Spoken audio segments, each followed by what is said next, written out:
അള്ളാഹു വിടില്ല. നിങ്ങൾ കരുതുന്നുണ്ട് ഈ ഭൂകമ്പം ഉണ്ടായത് എന്തുകൊണ്ടാണെന്ന്? ഏറ്റവും കൂടുതൽ ബാധിച്ചത് എവിടെ? കേരളത്തിൽ. ഏറ്റവും കൂടുതൽ ബാധിച്ചത് എവിടെ? കേരളത്തിൽ. എന്താ ബാധിച്ചത്? ഭൂമി കുലുങ്ങി, ജലപ്രവാഹം, ജലപ്രളയം ഉണ്ടായി, ഭൂകമ്പം ഉണ്ടായി, ഭൂമി വിഴുങ്ങി വീടുകൾ. അതേപോലെ തന്നെ ഉരുൾപൊട്ടൽ ഉണ്ടായി. ഇത് മുഴുവനും ഖുർആൻ പറഞ്ഞു. ഇത് മുഴുവനും ഖുർആനും പറഞ്ഞു, ഹദീസും പറഞ്ഞു. എന്തുകൊണ്ടാണ് നിങ്ങൾക്കറിയോ? പരിശുദ്ധമായ ഖുർആൻ പറയുന്നത് കേട്ടോളി. അല്പസമയം ഒന്ന് കേൾക്കുന്നത് നല്ലതാണ്. ഇനിയും വരാൻ പോകുന്ന വലിയ വലിയ വിപത്തുകളൊക്കെ നമുക്ക് അതിജീവിക്കണമെങ്കിൽ ഈ പറയുന്നതിലൊന്ന് അല്പ ശ്രദ്ധ പാലിച്ചാൽ ഇൻഷാ അല്ലാഹ് നമുക്ക് രക്ഷപ്പെടാം. ഇല്ലെങ്കിൽ നമ്മൾ താമസിക്കുന്ന വീട് നമുക്ക് തന്നെ നാശമായിരിക്കും. പടച്ചവൻ കാത്തുരക്ഷിക്കട്ടെ, പടച്ചവൻ കാത്തുരക്ഷിക്കട്ടെ. മലപ്പുറത്ത് പ്രശ്നമൊന്നും ഉണ്ടായില്ലേ? കുഞ്ഞാപ്പൂ നല്ല ആൾക്കാരാന്ന് തോന്നുന്നു മലപ്പുറത്ത് താമസിക്കുന്നത്. അതുകൊണ്ടാരും കുഞ്ഞാപ്പൂ ഇല്ലാന്ന് പറയുന്നത്. മലപ്പുറത്ത്, കോഴിക്കോട്, എല്ലായിടത്തും അത് നിങ്ങൾ ധരിക്കുന്ന എന്താ? നമ്മൾ നല്ല ആൾക്കാരായത് കൊണ്ടാണ്. അതുകൊണ്ട് ഇവിടെ പ്രശ്നമൊന്നും ഇല്ല. അതുകൊണ്ട് പരിസരമൊക്കെ ഇങ്ങനെ തഴുകി തലോടിപ്പോയി. ശരി തന്നെയാണ്. ഒരു ഹദീസ് കേൾക്കുമ്പോൾ നമുക്ക് മനസ്സിലാവും ഇടിഞ്ഞുണ്ടാകുമോ വരുവോ ഇല്ലയോ എന്നുള്ള കാര്യം. ഒരിക്കൽ നബിയുനാ റസൂലുള്ളാഹി സ്വല്ലല്ലാഹു അലൈഹി വസല്ലമ തങ്ങൾ അറബികളോട് വിളിച്ചു പറയുന്ന ഒരു പ്രഭാഷണമുണ്ട്. വൈലുൽ ലിൽ അറബി, വൈലുൽ ലിൽ അറബി മിൻ ശർരി ഖദ് ഇഖ്തറബ. അറബികളെ, ഏതാനും ദിവസങ്ങൾക്കുള്ളിൽ, ഏതാനും മാസങ്ങൾക്കുള്ളിൽ, ഏതാനും മണിക്കൂറുകൾക്കുള്ളിൽ നിങ്ങളെ ഒരാപത്തിതാ പിടികൂടാൻ പോവുകയാണ്. ആപത്ത് വരാൻ പോകുന്ന നബി സല്ലല്ലാഹു അലൈഹി വസല്ലം തങ്ങൾ സഹാബാക്കളോട് താക്കീത് ചെയ്യാണ്, മുന്നറിയിപ്പ് നൽകുകയാണ്. നിമിതങ്ങളെല്ലാം പറയാത്ത ഒന്നും ഇവിടെ വന്നിട്ടില്ല കേട്ടോ. ഇന്നിവിടെ നടന്ന സംഭവം മുഴുവനും ഹദീസിന്റെ ഖുർആനിന്റെ വീക്ഷണത്തിൽ പരിശോധിച്ചാൽ കാണാം. ഇവിടുത്തെ വെള്ളപ്പൊക്കം, ഇവിടെ നടക്കാൻ പോകുന്നു, ഇനി വരാൻ എല്ലാം ഉണ്ട്. ഡാമിന് ഷട്ടർ മുക്കിയത് എല്ലാം ഖുർആനിലുണ്ട്. എന്റെ വിഷയം അതൊന്നുമല്ല. പക്ഷെ ഇന്നത്തെ സാഹചര്യം നമ്മൾ മനസ്സിലാക്കാൻ വേണ്ടി ഇത്രയും അള്ളാഹുവിന്റെ ശിക്ഷ വന്നിട്ടും നമ്മുടെ ജീവിതത്തിൽ ഒരു മാറ്റമില്ല. നമ്മളിപ്പോഴും അഹങ്കാരവും തമ്മാടിത്തരവുമാണ്. അതുകൊണ്ടാണ് പറയുന്നത് ഒരു ഹദീസ് കേൾക്കുന്നത് നല്ലതായിരിക്കും. റെഡ് അലർട്ട് എന്ന് പറഞ്ഞൊരു സാധനം അറിയാലോ? റെഡ് അലർട്ട് അല്ലേ? റെഡ് അലർട്ട് എന്ന് പറഞ്ഞ സാധനം അല്ലേ കുഞ്ഞാപ്പോ? കേട്ടിട്ടുണ്ടോ? റെഡ് അലർട്ട് എന്ന് പറഞ്ഞാൽ എന്താ? എന്തൊക്കെയോ സംഭവിക്കാൻ പോകുന്നു അല്ലേ? എന്തോ സംഭവിക്കാൻ പോകുന്നുണ്ട്.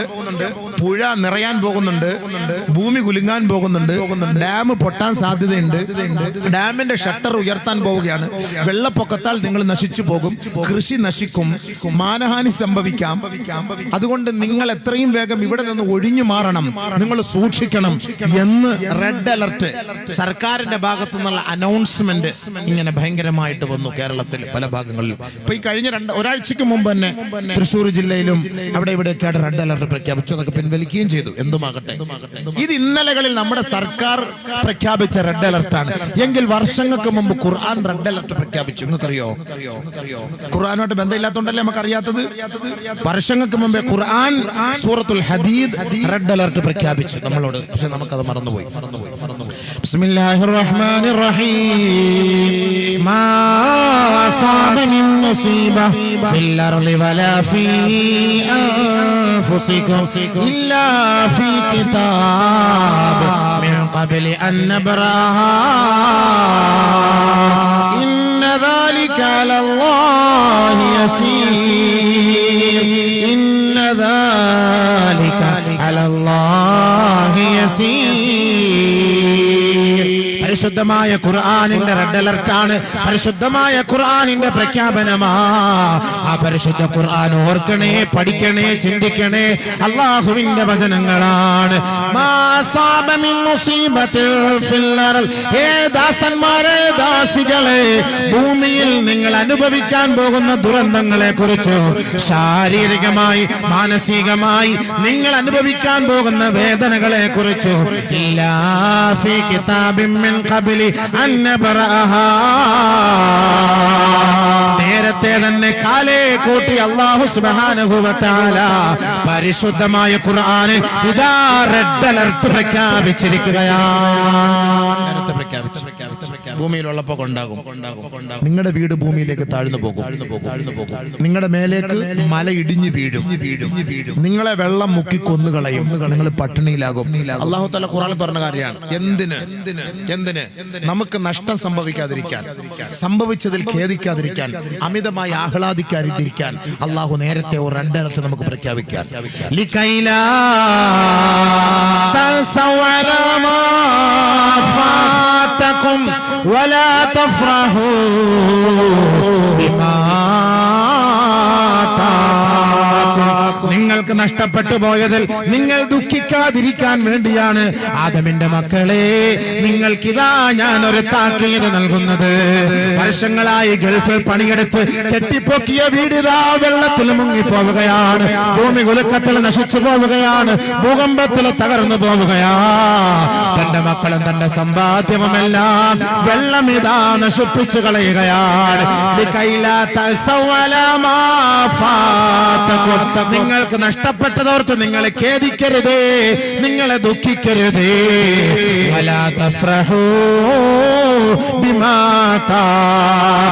കോടികൾ അല്ലാഹു നൽകിയില്ലേ, കൈ നിറയെ സമ്പത്ത് അല്ലാഹു നൽകിയില്ലേ, കോൺക്രീറ്റ് സൗധങ്ങൾ നൽകിയില്ലേ, അമ്പര ചുംബികളായ കൊട്ടാര സൗധങ്ങൾ അല്ലാഹു നൽകിയില്ലേ, ആഡംബര വാഹനങ്ങൾ നൽകിയില്ലേ. ആ സമ്പത്ത് കൊണ്ട് അഹങ്കരിക്കാതിരിക്കാൻ, ആ സമ്പത്ത് കൊണ്ട് ആഹ്ലാദിക്കാതിരിക്കാൻ, ആ സമ്പത്ത് കൊണ്ട് ആനന്ദ തിമിർത്തിൽ അടരാടാതിരിക്കാൻ വേണ്ടിയാ അല്ലാഹു റബ്ബുൽ ഇസ്സത്ത് നമ്മളോട് താക്കീത് നൽകുന്നത്. നിനക്ക് തന്ന സമ്പാദ്യം കൊണ്ട് നീ അഹങ്കരിക്കരുതേ, ആഹ്ലാദിക്കരുതേ. നിങ്ങൾക്ക് നാം തന്നതുകൊണ്ട് നിങ്ങൾ അഹങ്കരിക്കാൻ പാടില്ല, കൂടുതൽ സുഖിക്കാൻ പാടില്ല, കൂടുതൽ സുഖിക്കാൻ പാടില്ല. സുഖിച്ചാൽ നിന്നെ ഞാൻ പാഠം പഠിപ്പിക്കും. അതാണ് ഖുർആൻ, അതാണ് റെഡ് അലർട്ട്. നമ്മുടെ റെഡ് അലർട്ട് അതാണ്.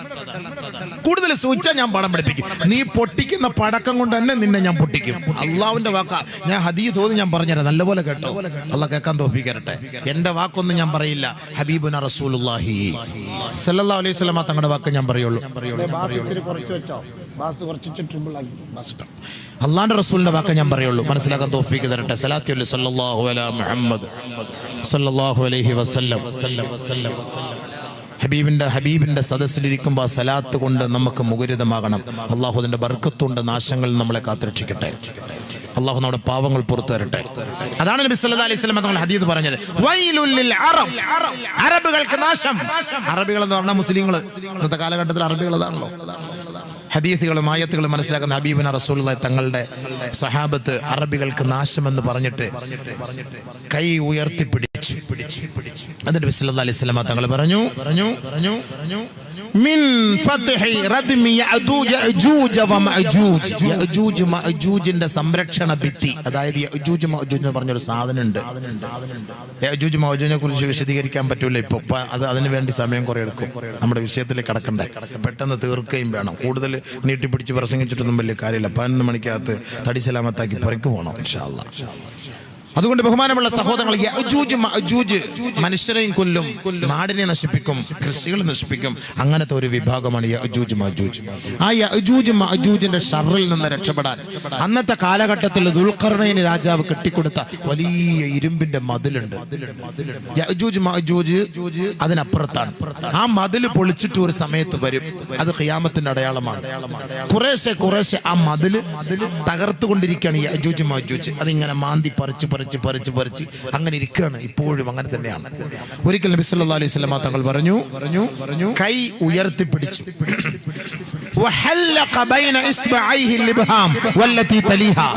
ചൂണ്ടാണി വിരലും തള്ളവിരലും ഈ വൃത്താകൃതിയിൽ പിടിച്ചുകൊണ്ട് നബി സല്ലല്ലാഹു അലൈഹി വസല്ലം തങ്ങൾ പറഞ്ഞു, ഏ സഹാബ, ഇത്രത്തോളം ഇതാ യഅജൂജും മഅജൂജിന്റെ സംരക്ഷണ ഭിത്തിക്ക് വിള്ളൽ വീണിരിക്കുകയാണ് സഹാബ. ആ വിള്ളൽ ഭിത്തി തകർത്തുകൊണ്ട് വലിയ ഒരു ശത്രുത നിങ്ങളിലേക്ക് പാഞ്ഞെടുക്കാൻ സമയം അടുത്തിരിക്കുന്നു സഹാബ. അന്ന് ഈ സമൂഹം മുഴുവനും തകർന്നു പോകും, നശിച്ചു പോകും സഹാബ. സല്ലല്ലാഹു അലൈഹി വസല്ലം തങ്ങൾ താക്കീത്, എല്ലാം നശിച്ചു പോകുന്നു. ഭയങ്കരമായ ഷർറല്ലേ? അതിന്റെ ഷർറുകളാണ് പല പല ഭാഗത്തുനിന്നും അല്ലാഹു സുബ്ഹാനഹു വ തആല ഈ ഭൂകമ്പങ്ങളും ഭൂമി കുലുക്കങ്ങളോട് നമ്മളെ കാണിച്ച് പേടിപ്പിക്കുന്നത്. വെറുതെ ഒന്നുമല്ല, എല്ലാത്തിനും കാരണങ്ങൾ പറഞ്ഞു തരാം ഇൻഷാ അല്ലാഹ്.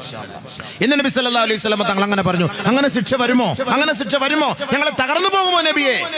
നബിയുന റസൂലുള്ളാഹി തങ്ങളുടെ പ്രിയതമയായ പ്രിയങ്കരിയായ മഹദിയായ സൈനബ് ബിൻത് ജഹ്ഷ് റളിയല്ലാഹു അൻഹ ഹബീബുന റസൂലുള്ളാഹി തങ്ങളോട് ചോദിക്കുകയാണ്, യാ റസൂലല്ലാഹ് അനുഹ്ലകു വഫീന സാലിഹൂൻ. മലപ്പുറത്തുകാർക്ക് ഒരുപാട് ആലിമീങ്ങളില്ലേ, ഒരുപാട് പണ്ഡിതന്മാരില്ലേ, ഒരുപാട് ദീനിന്റെ സ്ഥാപനങ്ങളില്ലേ, ഒരുപാട് മഹാന്മാരുടെ മക്ബറകളില്ലേ, ഒരുപാട് സാലിഹീങ്ങൾ ഇപ്പോഴും ജീവിച്ചിരിപ്പില്ലേ? അതേപോലെ തന്നെയാണ് മഹദിയായ സൈനബ് റളിയല്ലാഹു അൻഹ നബിയുനാ റസൂലുള്ളാഹി തങ്ങളോട് ചോദിക്കുകയാ, അല്ലാഹുവിന്റെ റസൂലേ, സാലിഹീങ്ങൾ നമ്മുടെ നാട്ടിൽ ജീവിച്ചിരിക്കുമ്പോ ഈ നാടിനെ അല്ലാഹു ശിക്ഷകളെ കൊണ്ട് പരീക്ഷിക്കുമോ ഹബീബേ? ഭൂമികുലുക്കങ്ങളെ കൊണ്ടും ഭൂകമ്പങ്ങളെ കൊണ്ടും ജലപ്രളയത്തെ കൊണ്ടും ഉരുൾപൊട്ടലിനെ കൊണ്ടും അല്ലാഹു നമ്മുടെ നാടിനെ പരീക്ഷിക്കുമോ നബിയേ? ആദരവായ റസൂലുള്ളാഹി തങ്ങളോട് സൈനബ് റളിയല്ലാഹു അൻഹ ചോദിക്കുകയാണ്. ഖാല റസൂലുള്ളാഹി സ്വല്ലല്ലാഹു അലൈഹി വസല്ലം, അല്ലാഹുവിന്റെ റസൂൽ മറുപടി പറഞ്ഞു, നഅം യാ സൈനബു, സൈനബേ അത് സാധ്യമാകും സൈനബേ, ഇദാ കസുറൽ ഖബസു, ഖബസ് അധികരിച്ചാൽ അത് സാധ്യമാവുക തന്നെ ചെയ്യും സൈനബേ. ശേഷം അല്ലാഹുവിന്റെ റസൂൽ വിശദീകരിച്ചു കൊടുത്തു, വൽ ഖബസു യാ ഇബാദല്ലാഹ്, എന്താണ് ഖബസ് എന്നറിയുമോ സഹാബ? എന്താണ് ഖബസ് എന്നറിയുമോ സഹാബ? കുല്ലു മഅസിയാ വസിയല്ലാഹു ബിഹാ ഫിൽ ബഹരി ഔ ഫിൽ ബിലാദി ഔ ഫിൽ ലൈലി ഔ ഫിൻ നഹാർ.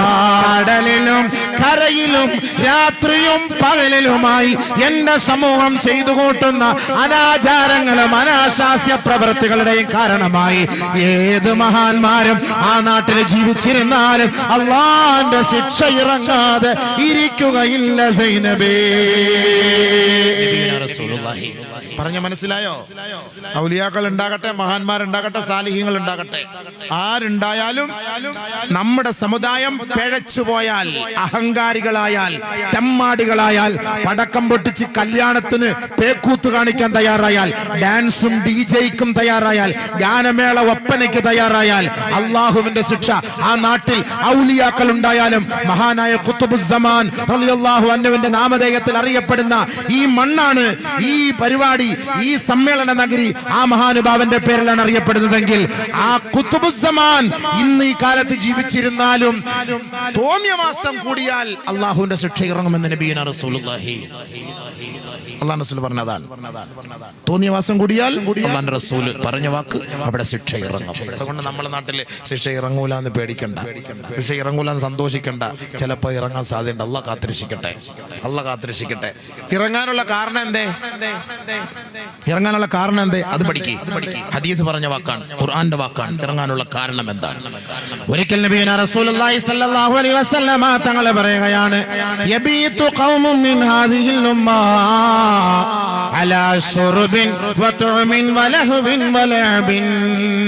എന്റെ ഉമ്മത്തുകൾ, എന്റെ സമുദായം രാത്രി ഉറങ്ങാൻ കിടക്കുമ്പോൾ തിന്നും കുടിച്ചും കളിച്ചും രസിച്ചുമാണ് അവർ ഉറങ്ങുക.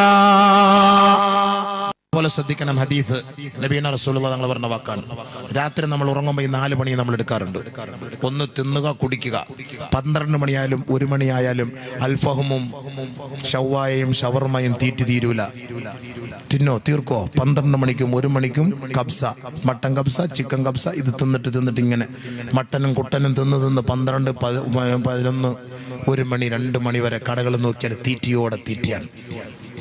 ചെറുപ്പക്കാരും പിള്ളേരെല്ലാം കുട്ടികളൊക്കെ പോയിരുന്ന് തിന്നുന്നത് കാണാം രാത്രി 12 മണിക്ക്. എന്നിട്ട് നബി സല്ലല്ലാഹു അലൈഹി വസല്ലം തങ്ങൾ പറഞ്ഞു, അലാ ലഹുവിൻ വലഅബിൻ, കളിയിലും ചിരിയിലുമാണ് അവർ ഉറങ്ങുക. അല്ലേ?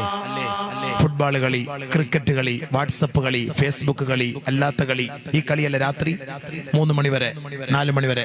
ലാസ്റ്റ് സീൻ നോക്ക്, 12:50, 1:50, 2:50, 2:11, 3:11. ലാസ്റ്റ് സീൻ നോക്ക്, പരിശോധിച്ച് നോക്ക്. രാത്രി ഉറങ്ങുന്ന നബി തങ്ങൾ പറഞ്ഞ വാക്കാണ്. രാത്രി ഒരു മനുഷ്യൻ ഉറങ്ങുന്നത് കളിയിലും ചിരിയിലും തീറ്റിയിലും കുളിയിലാണ്. നേരം വെളുക്കുമ്പോ ഖിറദതൻ വഖനാസിറാ. രാവിലെയാകുമ്പോൾ അവരുടെ കോലം മറിക്കപ്പെട്ട അവസ്ഥയിലായിരിക്കും നബിയുനാ റസൂലുള്ളാഹി. അല്ലാഹു കാത്തുരക്ഷിക്കട്ടെ, അല്ലാഹു കാത്തുരക്ഷിക്കട്ടെ, അല്ലാഹു കാത്തുരക്ഷിക്കട്ടെ. എങ്ങനെയാണ് കോലം മറിക്കപ്പെടുക? നബി തങ്ങൾ പറഞ്ഞ വാക്കാട്ടോ, നല്ലപോലെ ശ്രദ്ധിക്കണം. അബൂ ഉമാമ റളിയല്ലാഹു അൻഹു റിപ്പോർട്ട് ചെയ്ത ഹദീസാണ്. റവാഹുൽ ബൈഹഖി. നല്ലപോലെ ശ്രദ്ധിച്ചോ. അബൂബക്കറിന്റെ വാക്കല്ല, ഹബീബുന റസൂലുള്ളാഹി സ്വല്ലല്ലാഹു അലൈഹി വസല്ലം തങ്ങൾ പറഞ്ഞ വാക്കാണ്. നല്ലപോലെ ശ്രദ്ധിച്ചു. എന്താ ഹബീബായ തങ്ങൾ പറഞ്ഞത്? നല്ലപോലെ ശ്രദ്ധിക്കണം കേട്ടോ. അങ്ങോട്ടും ഇങ്ങോട്ടൊക്കെ നടക്കല്ലേ, നല്ലപോലെ കേൾക്ക്. കഷ്ടപ്പെട്ട് ത്യാഗം സഹിച്ച് ദൂരെ നിന്ന് മോശൻ റോഡിൽ വന്ന വഴവ. എന്താ വരവ്? 10 മണിക്കൂർ വാള് പറയാൻ പ്രശ്നമില്ല, പക്ഷേ യാത്ര വളരെ ദുരിതം. റോഡൊക്കെ പോയി കുഴിയിൽ കുണ്ടിൽ വീണ്. അല്ലാഹു അക്ബർ. ഭയങ്കര ത്യാഗമാണ്. ആ ത്യാഗം സഹിച്ച് വന്നിട്ട് നിങ്ങളുടെ മുന്നിൽ പ്രസംഗിക്കും. നിങ്ങളത് അങ്ങോട്ടും ഇവിടെ നടന്ന് വേസ്റ്റാക്കല്. ഹദീസ് കേട്ടോളി, നല്ലപോലെ മനസ്സിലാക്കുക. കളിയും ചിരിയൊക്കെ ഇനി വേണോ വേണ്ടെന്ന് തീരുമാനിച്ചു. പടക്കം പൊട്ടിക്കണമെന്ന് തീരുമാനിച്ചു. കല്യാണത്തിന് DJയും ഡാൻസും വേണമെന്ന് നിങ്ങൾ തീരുമാനിച്ചു. ഹദീസ് കേട്ടിട്ട് തീരുമാനിച്ചു. എൻ്റെ വാക്കൊന്നും ഞാൻ പറയുന്നില്ല, ആവശ്യമില്ലാത്ത ഹദീസും പറയില്ല. എല്ലാ സഹീഹായതും നല്ല ഹദീസുമാണ്. ഏത് ആലിം നിങ്ങൾക്ക് സംശയമുണ്ട് ധൈര്യമായിട്ട് ചോദിച്ചോ, പറഞ്ഞു തരും ഇൻഷാ അല്ലാഹ്. പറഞ്ഞിട്ട് ചുമ്മാ ആവശ്യമില്ല പേടിപ്പിച്ചിട്ട് ഒളിച്ചോടി പോകുന്ന പരിപാടിയൊന്നും ലയിപ്പി കറക്റ്റ് പറഞ്ഞു തരും ഇൻഷാ അല്ലാഹ്. അല്ലാഹു മനസ്സിലാക്കാൻ തൗഫീഖ് തരട്ടെ. അതാ ഞാൻ എൻ്റെ റിവായത്തടക്കം ഞാൻ പറഞ്ഞ് മനസ്സിലാക്കി തരുന്നത്. റിവായത്തടക്കം പറഞ്ഞ് മനസ്സിലാക്കി തരുന്നതിനാണ്. വെറുതെ കള്ള ഹദീസും കെട്ടിച്ചമച്ച ഹദീസും ഒക്കെ പറഞ്ഞ് നിങ്ങളെ പേടിപ്പിച്ച് മലപ്പുറത്താരെ പേടിപ്പിച്ചിട്ട് പറഞ്ഞില്ല. നിങ്ങളെക്കാൾ ഏറ്റവും കൂടുതൽ പഠിക്കേണ്ട ഞാനാണ്. ഒരു ഹദീസ് ആവശ്യമില്ലാത്ത പറഞ്ഞാൽ ആഖിറത്തിൽ പിടിച്ച് നിർത്തും അല്ലാഹു തആല. കവിളിൽ തീ വെച്ചിട്ട് വലിയ തീൻ്റെ നരകത്തിൻ്റെ വലിയ കൊളുത്തിട്ട് പിടിക്കും. ശൈത്താനെ, നീ ആവശ്യമില്ലാത്ത ഹദീസ് പറഞ്ഞ് ജനങ്ങളെ പേടിപ്പിച്ചു ഹമുക്ക് എന്ന് പറഞ്ഞിട്ട് നാളെ എന്നെ തന്നെ പിടിക്കും. അല്ലാഹു കാക്കട്ടെ. അതുകൊണ്ട് പറയുന്ന ഹദീസ് അത് യാഥാർത്ഥ്യമാണെന്ന് നല്ല രീതിയിൽ ഞാൻ ബോധ്യപ്പെടുത്തിയതിന് ശേഷം ഞാൻ നിങ്ങളുടെ മുന്നിൽ പറയുള്ളൂ. ബോധ്യപ്പെട്ടതിന് ശേഷം അല്ല, ഞാൻ അങ്ങനെ പറയൂല കേട്ടോ. അതുകൊണ്ട് ഹദീസ് നല്ലപോലെ കേൾക്കും. ഇന്നത്തെ സാഹചര്യം മനസ്സിലാക്കി കുറേ ഹദീസുകൾ ഗവേഷണം ചെയ്തപ്പോൾ കണ്ടെത്തിയ ചില ഹദീസുകളാണ്. എന്തുകൊണ്ടാണ് ഈ അബദ്ധങ്ങൾ ഈ സംഭവങ്ങളൊക്കെ വരാൻ പോകുന്നത്? ഈ റെഡ് അലർട്ട് അല്ലാഹു തആല പറഞ്ഞ വാക്കാണ്. അത് കേൾക്കാൻ വേണ്ടിയാണ് നമ്മൾ ഇരുന്നത്. അത് കേൾക്കണം, പഠിക്കണം, ചിന്തിക്കണം, മനസ്സിലാക്കണം. നേരം വെളുക്കുമ്പോൾ ചില ആളുകളുടെ കോലം മറിക്കപ്പെടും. കോലം മറിക്കപ്പെടുക എന്ന് പറഞ്ഞു കഴിഞ്ഞാൽ അല്ലാഹുവിൻ്റെ റസൂൽ സല്ലല്ലാഹു അലൈഹി വസല്ലം തങ്ങൾ പറഞ്ഞു, അവരെ പന്നികളാക്കും, അവരെ കുരങ്ങന്മാക്കും. പക്ഷേ ദുനിയാവിൽ വെച്ച് കോലം മറിക്കല്ലേ അല്ലാഹ് എന്ന് റസൂൽ തങ്ങൾ ദുആ ചെയ്തിട്ടുണ്ട്. പക്ഷേ ശരി തന്നെയാണ്. പക്ഷേ ആ കോലത്തിലല്ല, പന്നിയുടെയും കുരങ്ങന്റെയും കോലത്തിൽ മറിക്കൂല, പക്ഷെ വികൃത രൂപമാക്കി കളയും. വികൃത രൂപമാക്കും. എങ്ങനെ? ഹദീസ് പറയുന്നുണ്ട്, ഹത്താ യുസ്ബിഹന്നാസ് ഫയഖൂലൂൻ. രാത്രി 12 മണിക്ക് ഫോണിലൂടെ സംസാരിച്ചവരാണ്. ഇൻഷാ അല്ലാഹ് നമുക്ക് നാളെ കാണാം, ഗുഡ് ബൈ ഗുഡ് നൈറ്റ് പറഞ്ഞിട്ട് വാട്സപ്പിലൂടെ ഫേസ്ബുക്കിലൂടെ നമ്മൾ അവരുമായി ചാറ്റ് ചെയ്തിട്ട് ഉറങ്ങിയവരാ. നേരം വെളുത്തപ്പോ ഫോണിൽ വിളിക്കുമ്പോ അങ്ങനെ ഒരു ലൈന് കിട്ടാനേ ഇല്ല, അങ്ങനെ ഒരു വ്യക്തിയെ കുറിച്ചൊരു അഡ്രസ്സേ ഇല്ല, അങ്ങനെ ഒരു വീട് പോലും അവിടെ കാണാനില്ല. അവര് രാവിലെ ചായ കുടിക്കാൻ പീടികയിലേക്ക് വരുമ്പോൾ അവര് പറയുകയാണ്, ഖുസിഫൽ ലൈലത ബിബനി ഫുലാൻ, ഖുസിഫൽ ലൈലത ബിദാരി ഫുലാൻ. അറിഞ്ഞോ സംഭവം? സുലൈമാൻഖാന്റെ പുരയും വീടും എല്ലാം ഭൂമിയിൽ തന്നുപോയി. നിങ്ങൾ അറിഞ്ഞോ സംഭവം? ഇന്നലെ രാത്രി ഞാൻ സംസാരിച്ചതാണ്. 12:50 അവരോട് സംസാരിച്ചാണ്. 3 മണിക്ക് ഉരുൾപൊട്ടി, അവരുടെ വീട് താണുപോയി, അവരുടെ വീട് ഒഴുകിപ്പോയി, അവരുടെ വീട് തകർന്നുപോയി. രാവിലെ ആളുകൾ പറയുന്ന വാക്കാണെന്ന് നബിതങ്ങൾ പറയാണ്. ശരിയല്ല, അങ്ങനെയല്ല പറഞ്ഞത്, അങ്ങനെയല്ല ഇവിടെ പറഞ്ഞത്. ആളുകൾ രാവിലെ പഠിച്ചോ, നിങ്ങൾ അറിഞ്ഞോ, അടിമാലിൽ ഇന്ന വീട് താന്നുപോയി, അടിമാലിൽ ഇന്ന വീട് തകർന്നുപോയി, ഇന്ന വീട് ഭൂമിയിലായി, അവിടെ ഉരുൾപൊട്ടി, ഇവിടെ ഉരുൾപൊട്ടി, അവരൊക്കെ ഒലിച്ചുപോയി. ഇതൊക്കെ രാവിലെയാ പറഞ്ഞത്, രാത്രിയല്ല. രാത്രി നമ്മൾ ഫോണിലൂടെ സംസാരിച്ച് കിടന്നവർ നേരം വെളുത്തപ്പോ നമ്മൾ പറഞ്ഞ വാക്കാണിത്. ഫയുസ്ബിഹുന്നാസ്, ജനങ്ങൾ നേരം വെളുത്തപ്പോ ഹത്താ യുസ്ബിഹ ഫയഖൂലൂൻ, അവർ പറയാൻ തുടങ്ങി, ഖുസിഫൽ ലൈലത ബിദാരി ഫുലാൻ, ഖുസിഫൽ ലൈലത ബിബനി ഫുലാൻ. ഇന്ന കുടുംബം, ഇന്ന വ്യക്തി, ഇന്ന സഹോദരൻ, ഇന്ന സഹോദരി, ഇന്ന വീട്ടുകാർ, അവരെയും കൊണ്ട് ഭൂമി പോയി, ഉരുൾപൊട്ടി, അവരൊഴുകിപ്പോയി, അവർ വെള്ളപ്പാച്ചിലിൽ പോയി. പറഞ്ഞില്ലേ നബി സല്ലല്ലാഹു അലൈഹി വസല്ലം തങ്ങൾ പറഞ്ഞ വാക്കാ? പറഞ്ഞില്ലേ? നമ്മളൊക്കെ പറഞ്ഞു, എല്ലാവരും പറഞ്ഞു, ഇവരൊഴുകിപ്പോയി, ഇവരൊഴുകിപ്പോയി, അവരൊഴുകിപ്പോയി, ഇവരൊഴുകിപ്പോയി. നബിയുനാ റസൂലുള്ളാഹി സ്വല്ലല്ലാഹു അലൈഹി വസല്ലം തങ്ങൾ വീണ്ടും പറയുകയാണ്, വല തുർസിലന്നല്ലാഹു അലൈഹിം അർരീഹൽ ഹഖീം. അവരിലേക്ക് ഒരു ആവശ്യവുമില്ലാത്ത, ഒരു ഗുണവുമില്ലാത്ത കൊടുങ്കാറ്റാണ് അല്ലാഹു അടിപ്പിക്കുക. ആ കാറ്റിന് നമ്മൾ പല പേരുകളും പറയാം. തെത്ലി കാറ്റെന്ന് പറയാം, ലുബാൻ കാറ്റെന്ന് പറയാം, കത്രീന കാറ്റെന്ന് പറയാം, ചുഴലിക്കാറ്റെന്ന് പറയാം, കൊടുങ്കാറ്റെന്ന് പറയാം. ഹബീബായ തങ്ങൾ പറഞ്ഞ വാക്കാണ്, വലതുർസിലന്നല്ലാഹു അലൈഹിം അർരീഹൽ ഹഖീം. അവർക്കൊരു ഗുണവുമില്ലാത്ത കാറ്റാണ് അവരുടെ അവരുടെ മേലേക്ക് അടിക്കുക. അങ്ങനെ അവരുടെ വീടുകൾ നശിച്ചു പോകും, അവരുടെ വീടുകൾ തകർന്നു പോകും, അവരുടെ വടവൃക്ഷങ്ങളെല്ലാം തകർന്ന് തരിപ്പണമായി പോകും. ഏത് സമൂഹത്തിന്റെ മേലേക്ക് അയച്ചതുപോലെ, ആദ് ഗോത്രത്തിന്റെ മേലേക്ക് അള്ളാഹു അയച്ചതുപോലെ, ലൂത്ത് നബിയുടെ സമുദായത്തെ തകർത്തതുപോലെ ഈ അഹങ്കാരികളായ സമൂഹത്തെ അള്ളാഹു ഇതുപോലുള്ള ശിക്ഷകൾ കൊണ്ട് തകർക്കുമത്രേ. നബിയുനാ റസൂലുള്ളാഹി തങ്ങളോട് സഹാബത്ത് ചോദിക്കുകയാണ്, യാ റസൂലല്ലാഹ്, എന്തിന്റെ പേരിലാണ് ഈ ഭൂമുഖലിക്കങ്ങളും ഈ വെള്ളപ്പൊക്കവും ഈ ഉരുൾപൊട്ടലും സംഭവിക്കുന്നതിന്റെ കാരണം എന്താണ്? ആദരവായ റസൂലുള്ളാഹി തങ്ങൾ പറഞ്ഞത് 5 കാരണങ്ങളാണ്. 5 കാരണം. നബി സല്ലല്ലാഹു അലൈഹി വസല്ലം തങ്ങൾ പറഞ്ഞു, ഇതൊക്കെ സംഭവിക്കാൻ പോകുന്നതിന്റെ കാരണം ഞാനൊന്നും അല്ല പറയുന്നട്ടോ. 1, ബിശുർബിഹിം അൽ ഖംറ, കഞ്ചാവ്, തമ്പാക്കു, മദ്യം അമിതമായി ഉപയോഗിക്കുന്ന ഒരു കാലം വരും. ഇബ്രാഹിം നബി അലൈഹി സ്വലാത്തു വസ്സലാമിന്റെ ദുആ നല്ലപോലെ ശ്രദ്ധിക്കണം. 5000 വർഷങ്ങൾക്ക് മുമ്പ് ചെയ്ത ദുആ, മഹാനായ നബിയുനാ റസൂലുള്ളാഹി സ്വല്ലല്ലാഹു അലൈഹി വസല്ലം വരുന്നതിന് മുമ്പേ ചെയ്ത ദുആ. എന്താ ചെയ്തത്? എന്റെ മക്കളെ നീ നന്നാക്കണേ അല്ലാഹ്. എന്തിനാ ഈ മക്കളും കഅബയായിട്ട് എന്താ ബന്ധം? ഈ മക്കളും കഅബയായിട്ട് എന്താ ബന്ധം? എന്തിനാ മക്കളെ മദ്രസയിൽ പറഞ്ഞു വിടുന്നത്? രാവിലെ കുട്ടികൾ ഉമ്മമാർക്ക് മദ്രസയിൽ പറഞ്ഞു വിടൽ വലിയ കാര്യമൊന്നുമില്ല. അരമണിക്കൂർ, 3/4 മണിക്കൂർ, 45 മിനിറ്റ്, 50 മിനിറ്റ് അത്രയേ ഉള്ളൂ. അപ്പോഴേക്ക് ബെല്ലടിക്കും. ബാക്കി 9 മണിക്കൂർ സ്കൂള്. കൂടുതലും പഠിക്കുന്നത് ഭൗതികത, ആത്മീയത വളരെ തുച്ഛം. ഉമ്മ ആരാന്ന് മോനറിയില്ല, ഉപ്പ ആരാന്നറിയില്ല, ഭാര്യ ആരാന്നറിയില്ല, ഭർത്താവ് ആരാന്നറിയില്ല. മക്കൾ എന്ന് പറഞ്ഞാൽ എന്താണ് ഇതൊന്നും അറിയില്ല. കാരണം പഠിക്കാൻ സമയമില്ലല്ലോ. പിന്നെ സൂര്യൻ എവിടെ ഉദിക്കുന്നു, അതിന്റെ ചൂടെത്ര, ചന്ദ്രൻ ഏത് ദിക്കിലാണ്, താരകങ്ങൾ എത്ര, ഭൂമിയുടെ വിസ്തീർണം എത്ര, കാറ്റടിക്കുന്നത് എവിടെ, ഇതൊക്കെയാ കൂടുതൽ പഠിക്കുക. ഉമ്മാന്റെ ഉപ്പാന്റെ മുന്നിൽ വന്ന് കാറ്റിന്റെയും ഗോളത്തിന്റെയും ഗ്രഹത്തിന്റെയും ഉപഗ്രഹത്തിന്റെയും ചരിത്രം പറഞ്ഞിട്ട് എന്ത് കിട്ടാൻ? ഉമ്മയ്ക്ക് ആവശ്യമെന്ത്, ഉപ്പക്ക് ആവശ്യമെന്ത്? എന്റെ മകൻ എന്നെ അനുസരിക്കുന്നവനാകണം, എന്റെ മകൻ അള്ളാഹയെ അനുസരിക്കുന്നവനാകണം, എന്റെ മകൻ എനിക്ക് ഖിദ്മത്ത് ചെയ്യുന്നവനാകണം, എന്റെ മകൻ എനിക്ക് ദുആ ചെയ്യുന്നവനാകണം, എന്റെ മകൻ ഞാൻ ആദ്യം മരിച്ചാൽ എന്റെ മയ്യത്ത് നമസ്കരിപ്പിക്കുന്നവനാകണം, എന്റെ മകൻ എന്റെ ഖബറിന്റെ അരികിൽ വന്ന് പൊട്ടിക്കരഞ്ഞ് എനിക്ക് വേണ്ടി ദുആ ചെയ്യുന്നവനാകണം. അങ്ങനെ ആഗ്രഹിക്കുന്ന ഒരു ഉപ്പക്കും ഉമ്മക്കും അനിവാര്യം എന്താണ്?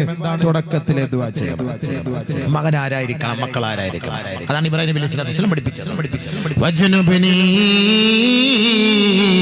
വബനിയ അൻ നഅബുദൽ അസ്നാം. അല്ലാഹുവേ, എന്റെ സന്താന പരമ്പരകളെ ശിർക്കിന്റെ കോട്ടകൊത്തളങ്ങളെ അനുകരിക്കുന്ന മക്കളാക്കരുത് അല്ലാഹ്. പടച്ചവനെ, വടവൃക്ഷങ്ങളുടെ മുന്നിൽ, പടച്ചവനെ, ബഹുദൈവങ്ങളുടെ മുന്നിൽ, അല്ലാഹുവേ, കല്ലിന്റെ മുന്നിൽ, മണ്ണിന്റെ മുന്നിൽ പോയി നമ്രശിരസ്കരായി അവർക്ക് വേണ്ടി സാഷ്ടാംഗം ചെയ്യുന്ന അഹങ്കാരികളായ മക്കളെ നീ നൽകരുതേ അല്ലാഹ്. മുസ്ലിം പെൺകുട്ടികൾ എത്ര പേരെ ഒളിച്ചോടി പോയിട്ട് ദൈവത്തിന്റെ മുന്നിൽ പോയി നിൽക്കുന്നു, ബിംബത്തിന്റെ മുന്നിൽ പോയി നിൽക്കുന്ന എത്ര മുസ്ലിം പെൺകുട്ടികൾ. ഇതുകൊണ്ടാണ് ആദ്യമേ ദുആ ചെയ്തത്. ഇപ്പൊ മനസ്സിലായോ? 21-ാം നൂറ്റാണ്ടിൽ നമ്മുടെ മുസ്ലിം പെൺകുട്ടികൾ പോയി നിൽക്കുന്നത് എവിടെ? ഒളിച്ചോടി പോകുന്നു. സ്വന്തം വാപ്പയെയും ഉമ്മയെയും പണയപ്പെടുത്തി, സ്വന്തം മാതാപിതാക്കളെ വഞ്ചിച്ച്, ആ മാതാപിതാക്കൾക്ക് ഒരു തരിമ്പ്, ഒരു കടുക് മണിയുടെ സ്ഥാനം പോലും കൊടുക്കാതെ 10, 18, 20 വർഷം കഷ്ടപ്പെട്ട് വളർത്തിയെടുത്ത് താലോലിച്ച് വളർത്തിയ നമ്മുടെ മുത്തുമോൾ എവിടേക്ക് പോകുന്നു? ശിർക്കിന്റെ ഇന്നലകളിൽ പരിചയപ്പെട്ട, മിനിഞ്ഞാന്ന് പരിചയപ്പെട്ട, കേവലം 1 വർഷം 2 വർഷം കോളേജ് ക്യാമ്പസിൽ പരിചയപ്പെട്ട കാഫിറിന്റെ കൂടെ, മുശ്രിക്കിന്റെ കൂടെ ഈ മുസ്ലിം പെണ്ണ് പോകുന്നു. അവളുടെ തട്ടം അഴിച്ചു മാറ്റുന്നു, അവളുടെ നമസ്കാര തഴമ്പ് മായ്ച്ചു കളയുന്നു, ഇസ്ലാമിക ശരീഅത്തിനെ പണയപ്പെടുത്തുന്നു. ആ സ്ഥാനത്ത് കുഫറിന്റെയും ശിർക്കിന്റെയും അടയാളം അവൾ വരച്ചു വെക്കുന്നു. ഇല്ലേ? ശരിയല്ലേ? പിന്നെ പറഞ്ഞിട്ട് കാര്യമുണ്ടോ? എന്റെ ബീവി അസൂറ, എന്റെ ബീവി ഫാത്തിമ, എന്റെ മോള് സെമീന, എന്റെ മോള് സെറീന, എന്റെ മോള് ലുബിന പറഞ്ഞിട്ട് കാര്യമില്ലല്ലോ. പോയത് എവിടെ? ശരീഅത്തിന്റെ കോട്ടയിൽ നിന്ന് ഷിർക്കിന്റെ കോട്ടയിലേക്ക്. ആദ്യം വാപ്പാടെ ഉമ്മാടെ ഉത്തരവാദിത്തം. ഈ മക്കള് നന്നാവണമെങ്കിൽ നിങ്ങൾ ദുആ ചെയ്യണം. ഇബ്രാഹിം നബി പഠിപ്പിച്ചെന്ന ദുആ ഞാൻ പറയും. സൂറത്ത് ഇബ്രാഹിം. എന്താ ദുആ ചെയ്തത്? അല്ലാഹു, എന്റെ മക്കളെ നീ ഷിർക്കിന്റെ മക്കളാക്കല്ലേ അല്ലാഹ്. എന്റെ മക്കളെ ബഹുദൈവ ആരാധകരാക്കല്ലേ പടച്ചവനെ. തുടക്കത്തിലെ ദുആയാണ് ഇബ്രാഹിം നബി അലൈഹി സ്വലാത്തു വസ്സലാം. വജ്നുബ്നി വബനിയ അൻ നഅബുദൽ അസ്നാം. ആര് ദുആ ചെയ്യുന്നുണ്ട്? ഞാൻ നിങ്ങൾ ദുആ ചെയ്യുന്നുണ്ടോ? അതുകൊണ്ട് അതുകൊണ്ടല്ലേ ഒളിച്ചോട്ടം, അതുകൊണ്ടല്ലേ ഈ പെണ്ണ് ഒളിച്ചോടി പോകുന്നത്. അവക്കെന്ത് അല്ലാ, അവക്കെന്ത് ദീന്, അവക്കെന്ത് റസൂല്, അവക്കെന്ത് ആഖിറം, അവക്കെന്ത് ഖബർ, അവർക്കെന്ത് മഹ്ശർ, അവക്കെന്ത് മഹ്ശർ.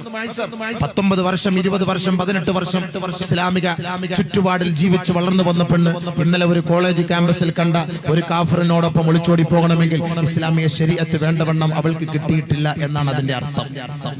വുളുവിന്റെ ഫർളും നിസ്കാരത്തിന്റെ ഫർളും പഠിച്ചിട്ട് കാര്യമില്ല. അത് മാത്രമല്ല ഇസ്ലാം എന്ന് പറഞ്ഞാൽ എത്ര പഠിച്ചാലും തീരുകയില്ല. അത് പഠിക്കണം.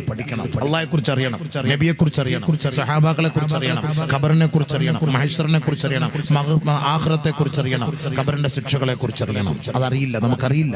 അതിന് സമയം നമ്മൾ ചെലവ് ചെയ്യാറുമില്ല.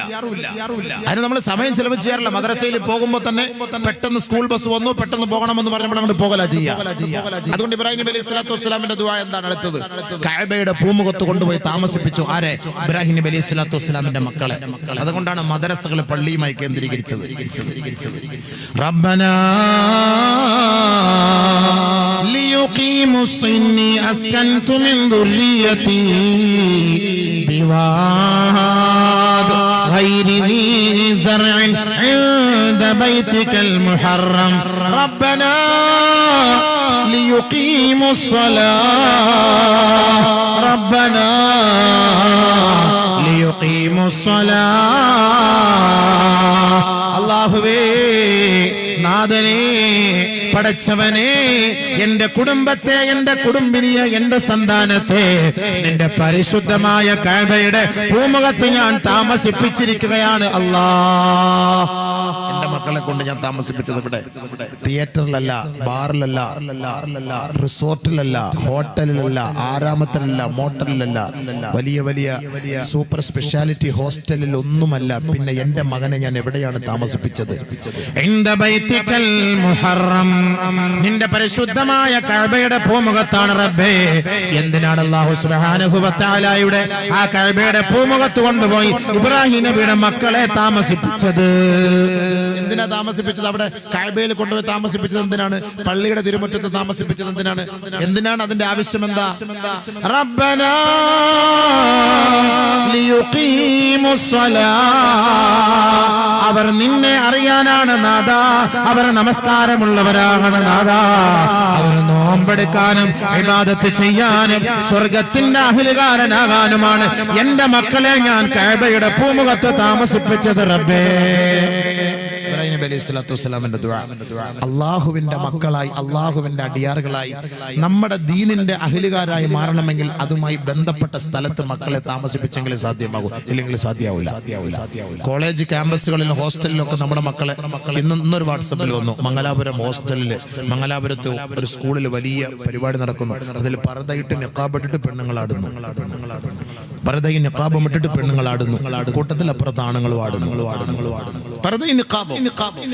ബഹുമാനമുള്ള സഹോദരൻ, നമ്മൾ വിചാരിക്കും ഇതൊക്കെ ഫേക്ക് ന്യൂസ് ആണെന്ന്. എല്ലാം അങ്ങോട്ട് ഫേക്കായിട്ട് നമ്മൾ തള്ളിക്കളയണ്ട. മംഗലാപുരമായിട്ട് ഒരുപാട് ബന്ധം എനിക്കുണ്ട്. കർണാടകത്ത് ഒരുപാട് അടുത്ത് പ്രസംഗിക്കാൻ പോകുന്ന ആളാണ്. അവിടുത്തെ ആളുകൾ എനിക്ക് അപ്പോഴെപ്പോഴേ മെസ്സേജ് തരും, ഇത് യാഥാർത്ഥ്യമാണ്, ഇത് ശരിയാണ്. അവിടെയൊക്കെ ഓരോ വ്യക്തികളുണ്ട്, അപ്പോഴേ വിളിച്ചു പറയും യാഥാർത്ഥ്യമാണ്, ഇത് ശരിയാണ്. ഞാൻ നിങ്ങൾ നമ്മുടെ മക്കളെ പഠിപ്പിക്കുമ്പോൾ പിറകിൽ ആരെങ്കിലും പോകാറുണ്ടോ? എന്റെ മകൾ സ്കൂളിലേക്കാണ് പോകുന്നത്, എന്റെ മകൾ കോളേജിലേക്കാണ് പോകുന്നത്. ഞാനും മനസ്സിലാക്കുന്നില്ല, നിങ്ങൾ മനസ്സിലാക്കുന്നില്ല. രാവിലെ ഒരുക്കി മക്കളെ കയറ്റിവിടും. അവൾ പോകുന്നത് എവിടെയാണ്? വൈകിട്ട് 5 മണിക്ക് 6 മണിക്ക് തിരിച്ചു വരും. സ്കൂളിലൊന്ന് വിളിച്ചു നോക്കാറുണ്ടോ? വാപ്പ നിന്റെ ഉത്തരവാദിത്തം എന്ത്? ഉമ്മ നിങ്ങളുടെ ഉത്തരവാദിത്തം എന്ത്? രാത്രി കുട്ടികളെ ഒറ്റയ്ക്ക് ഒരു റൂമിലാക്കിയിട്ട് ഉമ്മയും വാപ്പയും കിടന്നുറങ്ങും. ആ കുട്ടി രാത്രി കിടക്കുമ്പോ ആ കുട്ടി ഉറങ്ങുന്നുണ്ടോ അതോ ചാറ്റിംഗ് ആണോ എന്ന് നിങ്ങൾ ശ്രദ്ധിച്ചിട്ടുണ്ടോ? രാത്രി ആരെങ്കിലും മുറി തുറന്ന് നോക്കാറുണ്ടോ? ആ കുട്ടിയുടെ ജനലിലൂടെ വെളിച്ചം കാണുന്നുണ്ടല്ലോ, എന്താ കാരണം? അന്വേഷിക്കാറുണ്ടോ? ആ കുട്ടിയുടെ ബാഗ് പരിശോധിക്കാറുണ്ടോ? ആ കുട്ടിയുടെ യൂണിഫോം പരിശോധിക്കാറുണ്ടോ? ആ കുട്ടിയുടെ മൊബൈൽ ഫോൺ പരിശോധിക്കാറുണ്ടോ? ഇല്ല. ഈ കുട്ടികളെ പിഴച്ചു പോകാൻ പൂർണ്ണ ഉത്തരവാദിത്തം ഈ വാപ്പയും ഈ ഉമ്മയും തന്നെയാണ്. അതിൽ യാതൊരു സംശയവുമില്ല, യാതൊരു സംശയമില്ല. ഒരു നാട്ടിലെ പ്രമാണിയെക്കാളും ഒരു ഉസ്താദിനെക്കാളും ഏറ്റവും കൂടുതൽ തന്റെ മക്കളോട് ബാധ്യതകളും തന്റെ മക്കളോട് ഉത്തരവാദിത്വം പുലർത്തേണ്ടത് മാതാപിതാക്കളാണ്. ഒരു മകളുടെ മുറിയിലേക്ക് കയറി ചെല്ലാനുള്ള പൂർണ്ണ സ്വാതന്ത്ര്യം ഒരു ഉപ്പാക്കുണ്ട്, ഒരു ഉമ്മാക്കുണ്ട്. അതേപോലെ അയൽപക്കത്തുള്ള ഒരു വ്യക്തിക്ക് കഴിയില്ല. ആ തന്റെ മദ്രസയിലുള്ള ഒരു ഉസ്താദിന് വന്നൊരു ഒരു പെണ്ണിന്റെ മുറിയിലേക്ക് കയറാൻ കഴിയില്ല. നമ്മുടെ നമ്മുടെ മകളുടെ മുറിയിലേക്ക് കയറാൻ പൂർണ്ണ സ്വാതന്ത്ര്യം വാപ്പാക്കും ഉമ്മാക്കുമാണ്. ഏത് സമയത്തും കയറാം, ഏത് സമയത്തും കയറാം. എന്നാൽ വാപ്പാന്റെ ഉമ്മാന്റെ മുറിയിൽ മക്കൾക്ക് കിടക്കാമോ? അത് പറ്റൂല. അതിന് ചില നിബന്ധനകൾ ഇസ്ലാം പഠിപ്പിക്കുന്നുമുണ്ട്. അതുകൊണ്ട് ബഹുമാനമുള്ള സഹോദരങ്ങളെ, വാപ്പയും ഉമ്മയുമാണ് തന്റെ മക്കളെ പിഴച്ചു പോകാനുള്ള കാരണം എന്ന കാര്യത്തിൽ യാതൊരു സംശയവും വേണ്ട. അതിന് പാലിക്കേണ്ടതുപോലെ പാലിക്കാത്തത് കൊണ്ടാണ്. ഒരു മക്കൾ ജനിച്ചത് മുതൽ, ഒരു കുട്ടി ജനിച്ചത് മുതൽ ആ കുട്ടിക്ക് കൊടുക്കേണ്ട ബാധ്യതകൾ എന്തെന്ന് ഒരു വാപ്പയും ഒരു ഉമ്മയും മനസ്സിലാക്കിയിരിക്കണം. അതാണ് വേണ്ടത്. കുറെ ചടങ്ങുകൾ ഉണ്ടാക്കിയിട്ട് കാര്യമില്ല. ഇപ്പൊ കല്യാണം കഴിക്കുമ്പോൾ തന്നെ പൂത്തിരി, പടക്കം പൊട്ടിക്കൽ തന്നെ. ഈ പടക്കം എന്ന് പറഞ്ഞ സാധനം ആരുടെ സാധനമാണ്?